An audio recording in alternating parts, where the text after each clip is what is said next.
My wife cheated with my best friend, then forged my signature to sell our family home for $850, $0, and now she's denying everything while fighting me in court over the money. I feel betrayed on every level. I never thought I'd be the guy whose wife cheated on him with his best friend, then forged his signature to sell the house we built our lives around, and now she's sitting in court, denying everything while fighting me over the money. It's like I woke up one day and everything I believed about my marriage was a lie. I want to get this all out because maybe someone out there has gone through something similar, or at least can understand what it feels like to be betrayed on every level. It started subtly at first. Little things that didn't quite add up. Emily, my wife, had always been a bit of a bitchy person, sharp-tongued, quick to dismiss, and rarely emotional. But over the last few months, she became even more distant, more cold. She'd come home late from work, claiming she had meetings, then suddenly she was too busy for me. I noticed her phone always on silent, hiding her texts, and she'd get defensive if I asked about it. Honestly, I chalked it up to work stress or maybe her being fed up with my long hours. I never suspected anything was wrong until I found that text. It was a random night. I was scrolling through her phone, something I normally wouldn't do, but I had a gut feeling. I saw a message from a number I didn't recognize. It was a picture of Emily in a hotel room half dressed with a message that said, "Can't wait to see you tonight. Love you." My stomach sank. I stared at it for a long moment, feeling like I'd been punched in the gut. I couldn't believe it. My wife, the woman I married, was cheating on me with my best friend, Jake. I didn't confront her right away. Instead, I sat there, stunned. My mind raced. How long had this been going on? Was it recent? Did Jake know I'd find out? I needed to be sure, so I started digging deeper. Over the next few days, I noticed her phone was always hidden. She was sneaking around, lying about where she was going. I even caught her in a few small lies, like she said she was working late, but then I'd see her sneaking out at night. I couldn't take it anymore. I had to confront her. One evening, I decided enough was enough. I waited until she was alone in the house. When she walked into the living room, I just blurted it out. "Emily, I know what you've been doing. I saw the text. You're sleeping with Jake." Her face froze for a second, then she laughed, a cold, dismissive laugh. "Oh, please, you're overreacting. You're jealous. Jake and I are just friends. You're paranoid." Her tone was bitchy, dismissive, like she was trying to brush it off, but I knew better. I saw the way she looked away, avoiding eye contact, the guilty flush on her face. She denied everything, of course, said I was crazy, that I was imagining things. She called me paranoid and accused me of snooping. I felt a mixture of rage and heartbreak.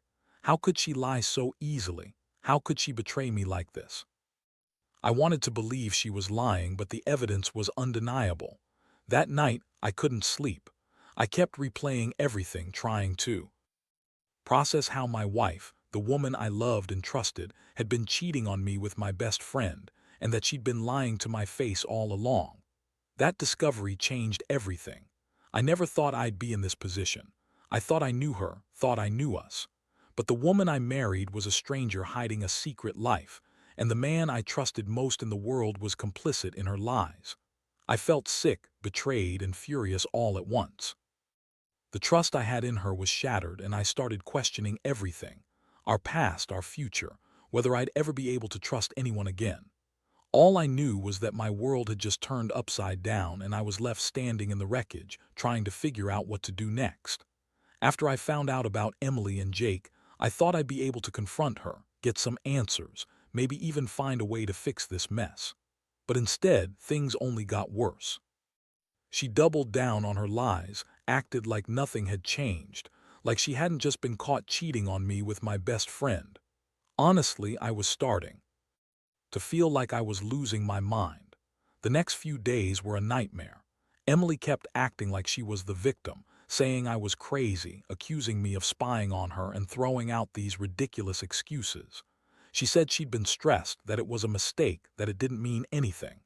She even had the nerve to say I was overreacting, that Jake was just a friend, and I was just jealous. That was the moment I realized she wasn't going to own up to anything. She was going to keep lying, keep gaslighting me, and I knew I had to do something drastic. I started digging through her phone, her emails, anything I could find.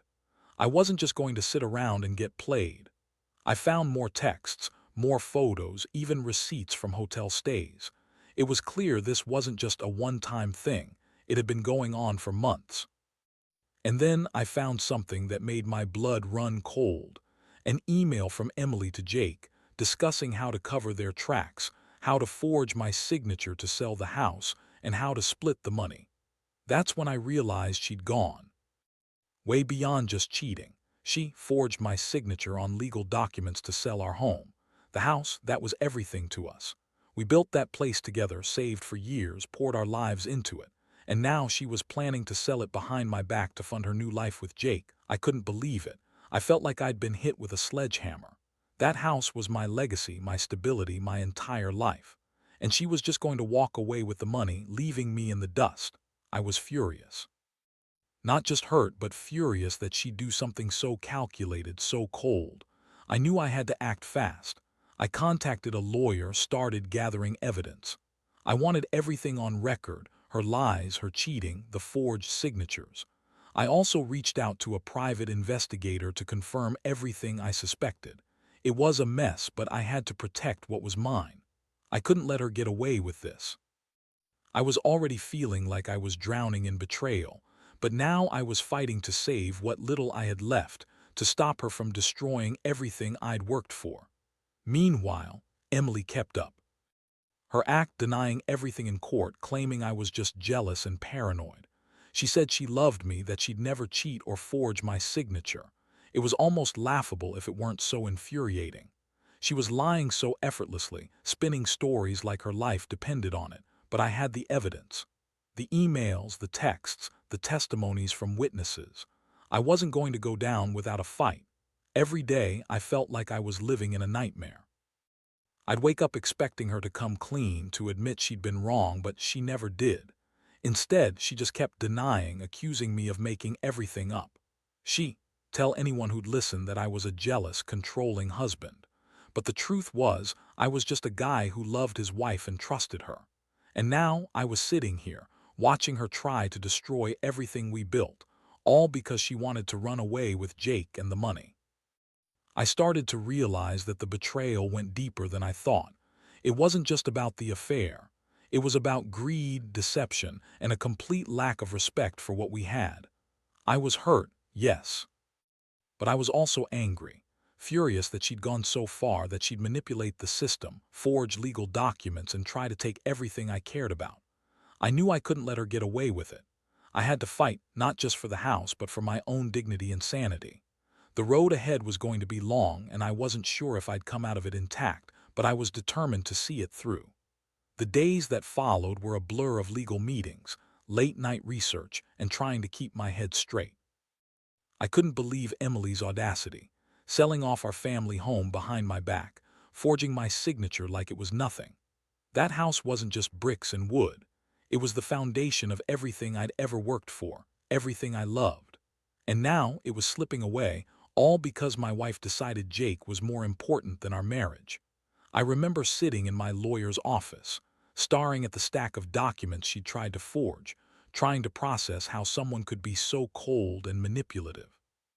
The lawyer, a sharp woman named Lisa, looked over everything carefully, her brow furrowed. She told me I had a strong case, especially with the evidence I'd collected, the emails, the texts, the witness statements. But the legal battle was going to be tough, and I knew Emily wasn't going to just roll over and admit everything. She was good at lying, and she'd already lied her way through every step of this. Meanwhile, Emily played her part perfectly. She was still denying everything, claiming she had no idea what I was talking about. She told the court she loved me, that I was just paranoid, that I'd been controlling and jealous. She even threw in some tears and fake apologies, trying to make herself look like the victim. It made me sick. She was lying through her teeth, spinning stories to cover her own ass. But I had the evidence, and I was determined to see her exposed. At the same time, I had to deal with the emotional fallout. Every time I saw her face, I felt a surge of anger and heartbreak. How could she do this? How could she betray me, cheat on me, then try to steal our home? I felt like I'd been punched in the gut every time. Remembered her in bed with Jake, the secret messages, the forged signatures. It was like a punch to the stomach every time I thought about how she'd lied to my face, pretending everything was fine while planning her escape. I started questioning everything. Was our marriage even real? Did she ever love me? Or was I just some fool who thought he was building a life with someone who was secretly planning her exit? The trust I once had was shattered. I couldn't sleep, couldn't eat without thinking about her unfaithfulness and her greed. I'd catch myself staring at the house, imagining her selling it behind my back, her and Jake living somewhere I'd never see again. It was pure heartbreak wrapped in rage. One day, I decided I had to do something more. I reached out to a forensic accountant, someone who could trace every penny, every transfer, every suspicious payment. Turns out, Emily had been funneling money into accounts I didn't even know about. She'd been planning this for months, maybe longer. The amount she was trying to get from selling the house, nearly $850, $0. That's a small fortune, and I couldn't believe she'd be so calculating, so ruthless. I knew then that I had to fight harder, push back harder, or lose everything I cared about. The worst part, Emily's attitude. She'd sit there in court, acting innocent, throwing out fake tears, claiming she was the victim. She called me controlling, jealous, insecure. She told everyone she loved me, but her actions said otherwise. She was a master manipulator, and I was just another pawn in her game. I felt betrayed not just by her, but by Jake too, my supposed best friend who I'd trusted with my life. Now I saw him as nothing more than a traitor, someone who'd lie, cheat, and steal just to get what he wanted. At that point, I realized I couldn't keep going like this. I had to take control. I filed a restraining order against Emily, making it clear I wouldn't let her manipulate the court or me anymore. I also started gathering more evidence, planning how I'd prove her guilt beyond a shadow of a doubt. This wasn't just about the house anymore. It was about justice. I wasn't going to let her walk away with everything, not after everything she'd done. Honestly, I felt exhausted, drained, but also more determined than ever. I'd loved her once, believed in us, but now I saw her for what she really was, a liar, a cheat, a thief. I knew that the road ahead would be long and painful, but I also knew I couldn't let her get away with destroying my life. I had to fight for what was rightfully mine, for the truth, and for my own sanity. If there's one thing I've learned from this, it's that betrayal cuts deep, and sometimes the only way to heal is to stand up, fight back, and reclaim what's yours, no matter how hard it gets. The courtroom battles dragged on for weeks, and every day I felt like I was descending further into a nightmare I couldn't wake up from. Emily's lies only grew more elaborate. She spun tales about how I was controlling, how she was just trying to find herself, and how the whole affair with Jake was just a stupid mistake she regretted. She looked me straight in the eyes and claimed she never forged my signature, yet the forensic accountant's report proved otherwise. Every document she submitted, every testimony she gave, only made her look more desperate and more guilty. Meanwhile, I was living with the aftermath of my own shock. I'd always thought I knew my wife. Emily was bitchy, yes, but she was mine. Now I saw her as a stranger, someone who'd been plotting behind my back for months. It was like waking up to a stranger in my bed, someone who had been secretly betraying me, lying, stealing, and trying to walk away with everything I ever worked for. That realization was a punch to the chest. I felt betrayed on every level. My trust, my love, my sense of security all shattered. I started to question whether I'd ever truly known her. She'd lied so convincingly, acted so innocent. She'd even accused me of being paranoid, of overreacting, whenever I brought up her suspicious behavior. But I had the evidence. The emails, the forged signatures, the bank transfers. I had witnesses who could testify that she'd been planning this for months. And yet her attitude was still one of denial, like she was trying to gaslight me into thinking I was crazy. I could see right through her now. She was a master manipulator, a bitch who'd do anything to get what she wanted. One night, after a particularly exhausting court session, I sat alone in the house. The place felt cold, hollow, like it was no longer my home. I stared at the empty walls, memories flooding back of better days of us laughing, planning our future. That's when it hit me, how much I'd lost. Not just the house, but my marriage, my trust, my sense of stability. I felt the weight of betrayal crushing me. I wondered how Emily could be so callous, so ruthless. Selling our home, forging my signature, trying to take everything I'd built. How could she do that? I couldn't let her get away with it. I knew I had to fight harder. I reached out to a lawyer specializing in fraud and civil theft. We started preparing for a trial, knowing it would be messy and emotional. I also hired a private investigator to look into her financials. Turns out, Emily had been secretly funneling money into accounts I didn't even know existed. She was planning to sell the house, split the money with Jake, and disappear. That was her plan all along. I felt sick to my stomach thinking about how calculated she'd been, how far she was willing to go just to get her hands on that money. Meanwhile, Emily's attitude was infuriating. She kept denying everything, calling me paranoid, saying I was trying to ruin her. She'd cry, scream, and try to make herself out to be the victim. She tell the court she loved me, that she was sorry, but her actions told a different story. She was a bitch, plain and simple, greedy, manipulative, and ruthless. I wanted to scream at her, to tell her how much she'd hurt me, but I kept my composure. I knew I had to stay strong, for my own sake and for the truth. In the midst of all this chaos, I realized I was going to have to make some tough decisions. I couldn't keep pretending everything was okay. I had to prepare for the possibility that I might lose the house, that she might walk away with the money, and that I'd be left picking up the pieces of my broken life. But I also knew I couldn't let her steal my future. I was determined to fight her every step of the way, to expose her lies, and to get justice. That meant gathering more evidence, speaking to more witnesses, and staying one step ahead of her game. I had to protect what was mine, even if it meant going to war with the woman I once loved. The betrayal cut so deep that every time I looked at her, I saw a stranger, a thief and a liar who'd betrayed everything we once stood for. I knew this fight wasn't just about the house or the money. It was about standing up for myself, reclaiming my dignity, and making sure she couldn't get away with destroying me. I was exhausted, angry, and hurt beyond words, but I refused to give up. I had to see this through to the end. The court case reached a fever pitch.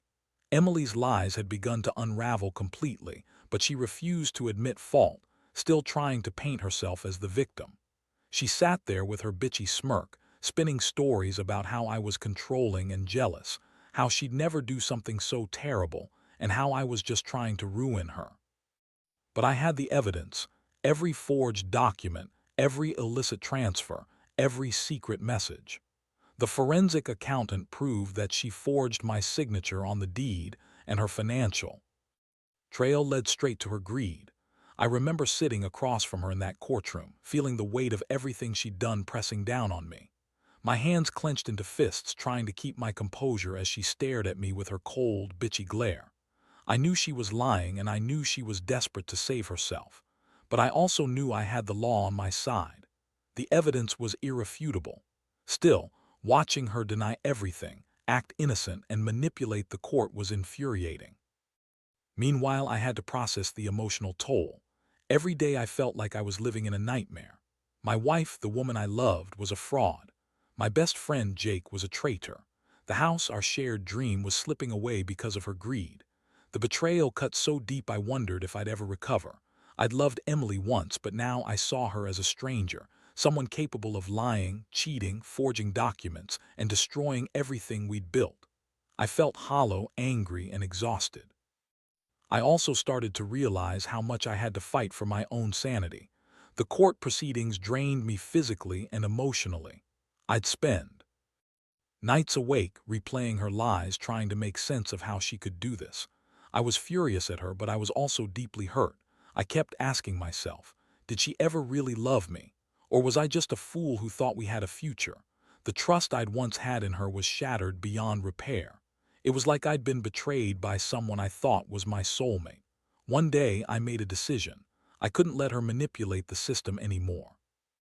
I worked with my lawyer to file a motion to freeze her assets and prevent her from selling the house until the case was settled. I also filed a civil suit for fraud, seeking to recover the full amount she tried to steal. I knew she'd fight back hard, but I was determined to hold my ground. I couldn't let her get away with this. I had to fight for what was rightfully mine, for the truth, and for my dignity. Throughout this chaos, I also started to reflect on what I'd learned. Betrayal cuts deep and it changes you. I realized I'd been blind to her true nature for too long. I'd trusted her blindly, and that trust was what she exploited. But I also learned that I was stronger than I thought. I had the resilience to stand up, fight back, and protect what mattered. I learned that sometimes love isn't enough. Sometimes you have to fight for yourself. In the end, I knew I couldn't fix what was broken. Emily had made her choices, and I had to accept that.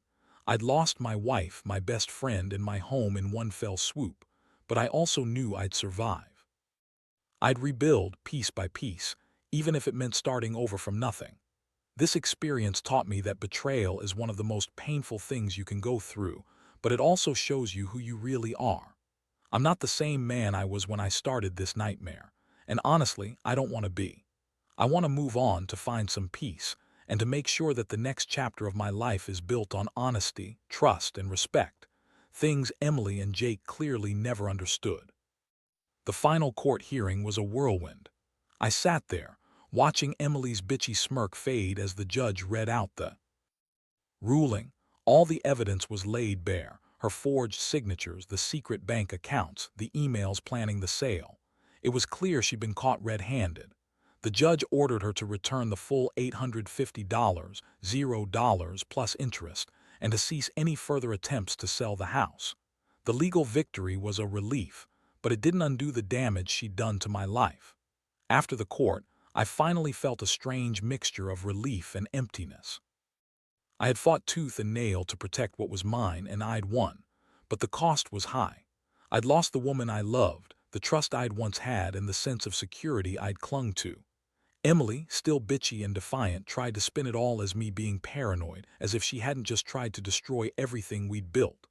I looked at her with cold detachment. She was a stranger to me now, someone I once thought I knew.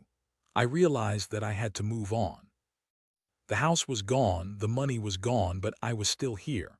I started focusing on rebuilding my life piece by piece. I got a new apartment, left the past behind, and began therapy to work through the betrayal. It wasn't easy. Every day was a struggle to trust again, to believe that I could find happiness after being betrayed so badly. But I also learned that I was stronger than I thought. I survived this ordeal, and I was determined not to let it define me. Looking back, I see how naive I was. I trusted Emily because I loved her. I thought that was enough. But love isn't just about trust. It's about respect, honesty, and integrity, all of which she threw out the window. Her greed, her lies, her manipulations, they revealed her true nature. I'll never forget that, but I also won't let it ruin me. I've learned to spot the red flags early now, to listen to my instincts, and to value myself enough to walk away from anyone who doesn't treat me with honesty. This experience has changed me forever. I'm more cautious now, more aware of how betrayal can come from the people you trust most, but I'm also more resilient. I've learned that even after the deepest wounds, life can still go on. I can rebuild, I can forgive myself, and I can find happiness again, though it will be different from what I once imagined. Most importantly, I want to tell anyone reading this: if you're going through something similar, don't stay silent. Fight for yourself. Protect your assets, your sanity, and your heart. Betrayal hurts like hell, but you're stronger than the pain. Trust me, you'll come out the other side battered but better, knowing what you deserve and what you won't tolerate anymore. I may have lost a lot, but I gained clarity, strength, and a new perspective. That's worth more than any house or money.